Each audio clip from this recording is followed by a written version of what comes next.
The Passion of our Lord Jesus Christ according to Matthew. Jesus went with the disciples to a place called Gethsemane, and he said to them, "Sit here, while I go over there and pray." He took with him Peter and the 2 sons of Zebedee, and began to be sorrowful and agitated. Then he said to them, "I am full of sorrow, even to death. Remain here and stay awake with me." And going a little farther, he threw himself on the ground and prayed, "My Father, if it is possible, let this cup pass from me. Yet not what I want, but what you want." Then he came to the disciples and found them sleeping, and he said to Peter, "So, could you not stay awake with me 1 hour? Stay awake and pray, so that you will not fall into temptation. The spirit is willing, but the flesh is weak." He went away for the 2nd time and prayed, "My Father, if this cup cannot pass unless I drink it, your will be done." Again he came and found them sleeping, for their eyes were heavy. So leaving them again, he went away and prayed for the 3rd time, saying the same words. Then he came to the disciples and said to them, "Are you still sleeping and taking your rest? See, the hour is at hand, and the Son of Man is betrayed into the hand of sinners. Get up, let us be going. See, my betrayer is at hand." While he was still speaking, Judas, one of the 12, arrived. With him was a large crowd with swords and clubs from the chief priests and the elders of the people. Now Judas, the betrayer, had given them a sign, saying, "The one I will kiss is the man. Arrest him." At once he came up to Jesus, kissed him, and said, "Greetings, Rabbi." "Friend, do what you are here to do." Then they came and laid hands on Jesus and arrested him. Suddenly, one of those with Jesus put his hand on his sword, drew it, and struck the slave of the high priest, cutting off his ear. "Put your sword back into its place, for all who take the sword will die by the sword. Do you think that I cannot appeal to my Father, and he will at once send me more than 12 legions of angels? But how then would the scriptures be fulfilled, which say it must happen in this way? Have you come out with swords and clubs to arrest me as though I were a bandit? Day after day I sat in the temple teaching, and you did not arrest me. But all this has taken place, so that the scriptures of the prophets may be fulfilled." Then all the disciples deserted him and fled. Those who had arrested Jesus took him to Caiaphas the high priest, in whose house the scribes and the elders had gathered. But Peter was following him at a distance, as far as the courtyard of the high priest. And going inside, he sat with the guards in order to see how this would end. Now the chief priests and the whole council were looking for false testimony against Jesus, so that they might put him to death. But they found none, though many false witnesses came forward. At last 2 came forward and said, "This fellow said, 'I am able to destroy the temple of God, and to build it in 3 days.'" The high priest stood up and said, "Have you no answer? What is this testimony that these men are bringing against you?" But Jesus was silent. "I put you under oath before the living God. Tell us if you are the Messiah, the Son of God." "You have said so. But I tell you, from now on you will see the Son of Man seated at the right hand of the Mighty One, and coming on the clouds of heaven." Then the high priest tore his clothes and said, "He has blasphemed. Why do we still need witnesses? You have now heard his blasphemy. What is your verdict?"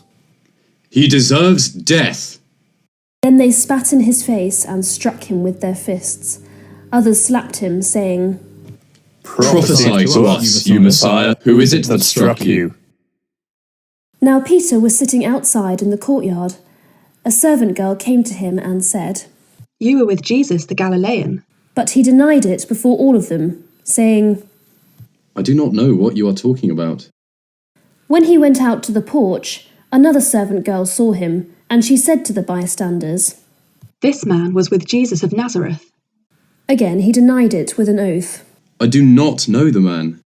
After a little while, the bystanders came up and said to Peter, Certainly you are one of them, for your accent betrays you. Then he began to curse, and he swore an oath. I do not know the man. At that moment, the cock crowed. Then Peter remembered what Jesus had said. Before the cock crows, you will deny me 3 times. And Peter went out and wept bitterly. Early in the morning, all the chief priests and elders made their plans against Jesus to put him to death. They put him in chains, led him off, and handed him over to Pilate, the Roman governor. Jesus stood before the governor, and the governor asked him, Are you the king of the Jews? You say so. When he was accused by the chief priests and elders, he did not answer. Do you not hear how many accusations they make against you? But Jesus gave him no answer, not even to a single charge, so that the governor was greatly amazed. Now, at the festival, the governor was accustomed to release a prisoner for the crowd, anyone whom they wanted. At that time, they had a notorious prisoner called Jesus Barabbas. So, after they had gathered, Pilate said to them, Whom do you want me to release for you? Jesus Barabbas, or Jesus, who is called the Messiah? For the governor realized that it was out of jealousy that the Jewish authorities had handed him over. While he was sitting on the judgment seat, his wife sent word to him, Have nothing to do with that innocent man, for today I have suffered a great deal because of a dream about him. Now the chief priests and the elders persuaded the crowds to ask for Barabbas and to have Jesus killed. Then Pilate asked them again, Which of the two do you want me to release for you? Barabbas! Then what should I do with Jesus, who is called the Messiah?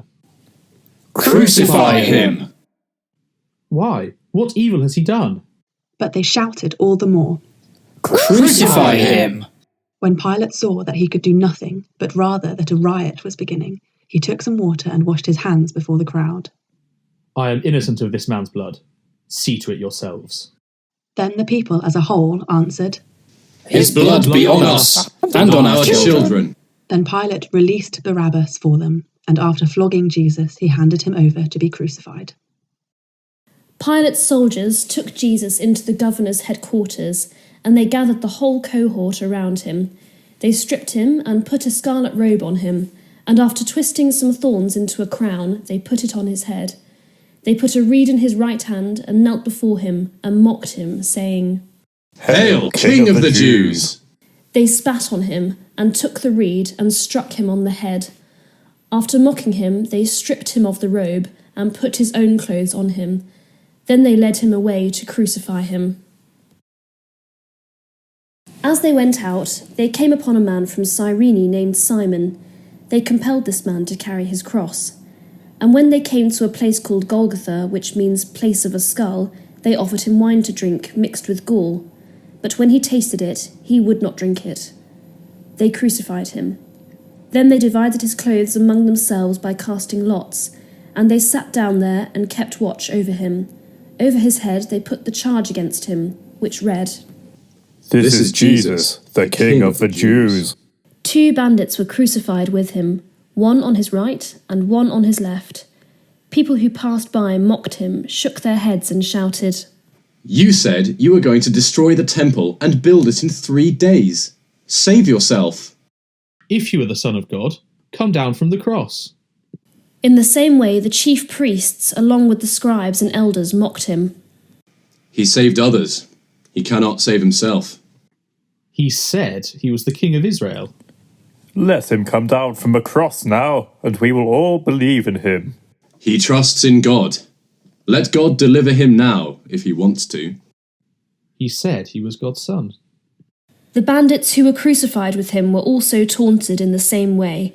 From noon, darkness came over the whole land until 3 in the afternoon. At about 3 o'clock, Jesus cried with a loud voice, Eli, Eli, lama sabachthani. that is, my God, why have you forsaken me? When some of the bystanders heard it, they said, The man is calling for Elijah. One of them ran and got a sponge, filled it with cheap wine, put it on a stick, and gave it to him to drink. But the other said, Wait, Let us see whether Elijah will come to save him." Then Jesus cried again with a loud voice and breathed his last. At that moment, the curtain of the temple was torn in two from top to bottom. The earth shook and the rocks were split apart. The tombs also were opened, and many of God's people who had died were raised to life.